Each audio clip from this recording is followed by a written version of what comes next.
Kumusta po mga boss? Naghahanap ka ba ng premium na scooter ngayon? Perfecto para sa'yo. Tara, silipin natin ngayon ang Honda PCX 160 mga boss.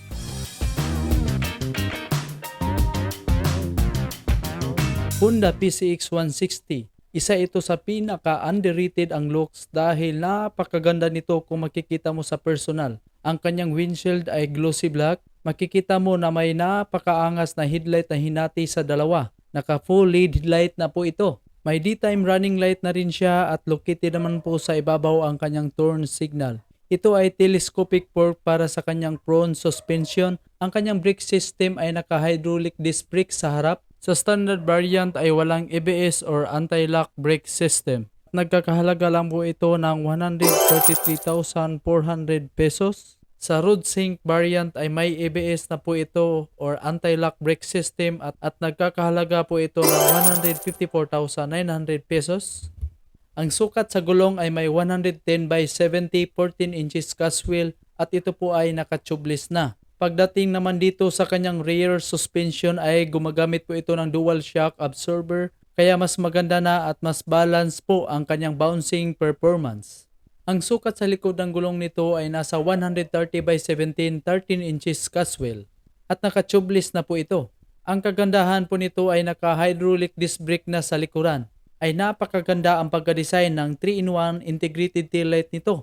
Bagay na bagay po dahil may pagka-bulky ang body cover ng Honda PCX 160. Naka full LED na pati na rin po ang turn signal nito. Most likely sa mga bagong labas na motorsiklo ngayon ay may advanced features na. May smart keyless system na po ito para sa kanyang ignition at included na dito ang gas and seat button. At dito naman po sa kabila ay nandirito naman ang kanyang built-in charging port. At may malaki na space pa, pwede ka pa maglagay ng inyong smartphone, coins at iba pa. Naka fully digital panel na po ito at may 2 button selectors sa bandang ibaba. At isa sa nagustuhan ko nito ay may start and stop system kaya nakakatipid ka pagdating sa konsumo ng gas. At may hazard light switch na rin po ito. Ang kagandahan sa Honda PCX 160 ay may napakalapad at malambot na upuan kaya napaka-komportable po nito sa mahabang biyahe at ang pagkakatahi ay matibay. Isa sa nagustuhan ko nito ay may maluwag na underseat compartment at kasya na dito ang isang full face helmet at bukod dyan, marami ka pang mailalagay na ibang mga gamit. Sa bandang gitna, nandito naman ang fuel tip. May fuel tank capacity na 8.1 liters at kumukonsumo lang po ito ng 45 kilometers per liter. Naka-integrated grab bar na at connected po siya sa body cover. May nakalagay po rito na PCX 160 3D emblem sa side fairings at wala na ibang decals kaya napaka-premium tingnan mga boss. Ang Honda PCX 160 ay may seat height na 764mm.